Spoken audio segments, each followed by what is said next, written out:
What is up, guys? My name is Jordan, one half of the Super Cassat Bros, and last night, the road to WrestleMania 33 continued with the Elimination Chamber. Let's talk about that.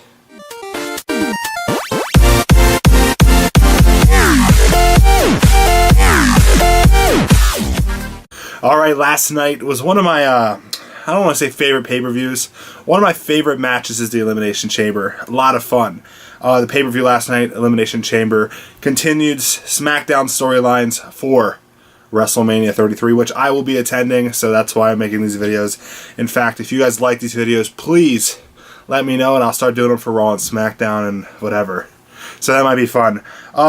Also, before I start, I want to say thank you and welcome to all the new subscribers that I've gained in the past week or two. There's been a lot of them. We're so close to 1,000. Right now, we're at 994. So that's super exciting. Can't wait till we hit 1,000. I might have said 100 earlier. We're close to 1,000 subscribers. Pretty awesome. My NXT vlog helped a lot. I call it Kashi Sono's theme song, new theme song on camera, and people were like stealing my audio and shit. So I said something, then I re-uploaded it, and so yeah. If you want the full story, go to my Twitter. Anyways, Elimination Chamber last night, pretty fun pay-per-view. Let's talk about it. The pre-show, which I did not watch, but I'll still cover. Mojo Rawley defeated Kurt Hawkins. Kind of a cool idea for a match because both of them are Zack Ryder's tag team partners. Interesting that they did that match. I'm sure that had something to do with it. Of course, Mojo Rawley won.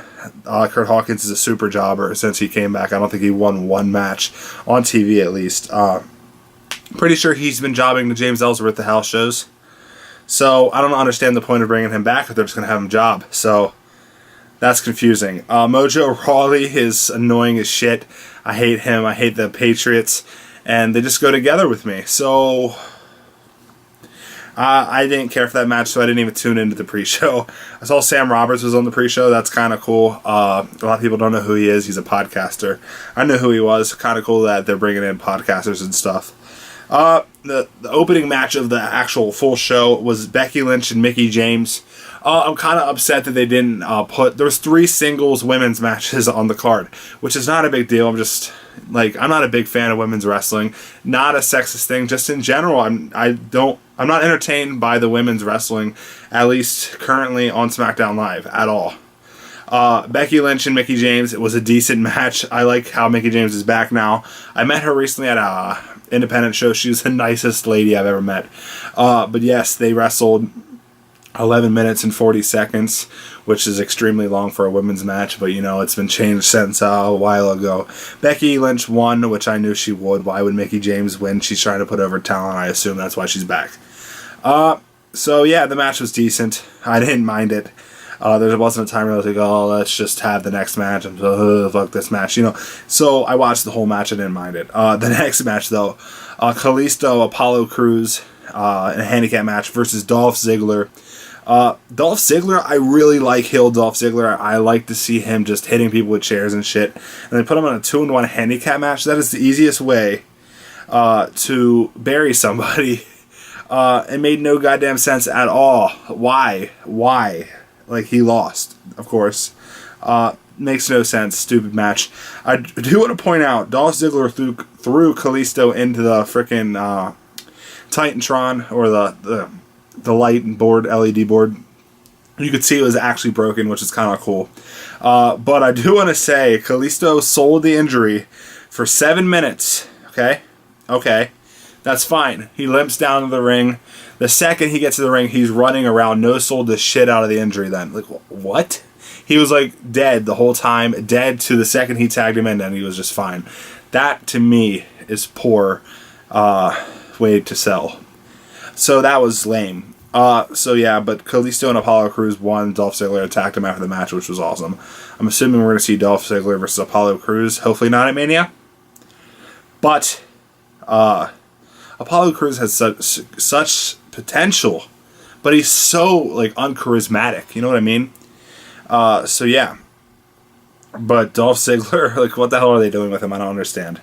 I could see him winning not winning or being in the Andre the Giant Memorial Battle Royal. I don't see him doing anything else at Mania unless they do a big ladder match. American Alpha defended their tag team championship in a WWE Smackdown Tag Team Championship turmoil. Okay, why wasn't this in the Elimination Chamber? Why not? There were 6 teams in it, and it wasn't in the Elimination Chamber. That is so stupid. And the tag team match, the one tag team Elimination Chamber they ever had, was like considered the greatest Elimination Chamber of all time. And they can't, like, I was so confused. Like, why wouldn't they put that in the Elimination Chamber?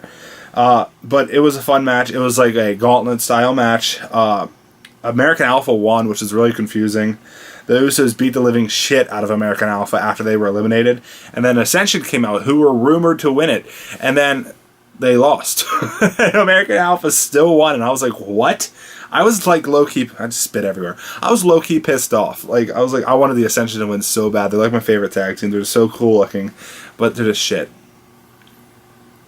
American Alpha was destroyed by the Usos, yet they still won. That was stupid. But I guess it showed the underdogness of them. But yeah, it was a decent match. Fun to watch. 21 minutes long. Fun. That's all I'll say. The next match was Nikki Bella versus Natalya. Ended in a double countout after 13 minutes of a decent wrestling match. Now, I didn't notice because I really didn't care. Like I told you, I don't really care about any of the women's matches on SmackDown. But I was watching the hype-up video for this match before it showed. Holy shit, they did a good-ass job building up this match. Like, Natalya's jealous as shit. And I was just like, wow, this is actually a decent build-up for a women's match. And I was like, good job, SmackDown. But it ended, and then they went backstage. Natalya attacked Nikki onto Maurice, and Maurice spilled powder all over Nikki. And the whole rumored Nikki Bella, John Cena versus Miz and Maurice at Mania has started. It's happening. Apparently Nikki Bella's retirement match we're hearing, but we'll see. Interesting, but we'll get to the John Cena part of that then. Okay. Here we go. Besides the main event, my favorite match of the card, low-key, maybe, match of the night. Randy Orton defeated Luke Harper in a singles match. I enjoyed the hell out of this match. A lot of fun. I thought for sure Luke Harper was going to win. And maybe make it that it's going to end up being Luke Harper versus Randy Orton versus Bray Wyatt. That would have been a lot of fun at Mania, in my opinion. But yes, it was a very fun match. Randy Orton won. RKO out of nowhere. A lot of fun. I enjoyed the hell out of it. I really like Randy Orton. He's one of my favorites of all time. He's like top 2. Luke Harper, we were talking about it on Xbox last night. I don't see potential in him on anything but being a trash bag. So, but I don't ever see him holding the world title or anything other than a tag team championship. He did hold the Intercontinental Championship for like 2 weeks before. But even then, it was like, I was like, this doesn't look right. It just doesn't look right. He just doesn't look right. And he wouldn't look right if he wore any other gear. He just looks right the way he is, but he wouldn't look right any other way. Like with no championship or anything, it just wouldn't look right. That's just how I am with Luke Harper. I don't see him holding titles. I also said that about Dean Ambrose. He was a great champion. And I also said that about Bray Wyatt, and we'll get to that. The next match was a singles match for the WWE Smackdown Women's Championship. I still think the women's, there was 3 women's matches. They all should have been put together into an Elimination Chamber women's title match. In the Elimination Chamber's match. Like, wouldn't that be cool as hell? Women in the Elimination Chamber. Never happened before. SmackDown can get one over Raw. I think the Elimination Chamber is better than the Hell in a Cell. So, but no, they didn't do that. Naomi won, which is really cool. I really think Naomi deserves a title. She's awesome. She's one of the better wrestlers in the women's division. And she has the championship now. And congratulations to her. I'm sure she'll see this. So yeah, she won. And then Bray Wyatt has defeated John Cena, AJ Styles, The Miz, Dean Ambrose, and Baron Corbin in the Elimination Chamber for the WWE Championship. Fun match. Very fun match. I mean, it was highly rumored that Bray Wyatt was going to win this and then go to face Randy Orton at Mania because he won the Rumble. Then it was rumored that The Miz was going to win and then lose to Wyatt in a triple threat match with Cena in it too, taking up Cena's rematch clause, and then The Miz would be pissed off, or John Cena would be pissed off at The Miz, and it would end up that being them wrestling at Mania. That didn't happen. When The Miz was like the 2nd or 3rd eliminated, I was like, oh, that's not happening.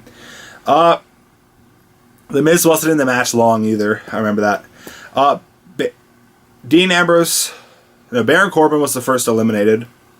I was surprised. I thought he might have been one of the last ones. I really like Baron Corbin. He's one of my favorites currently in the WWE.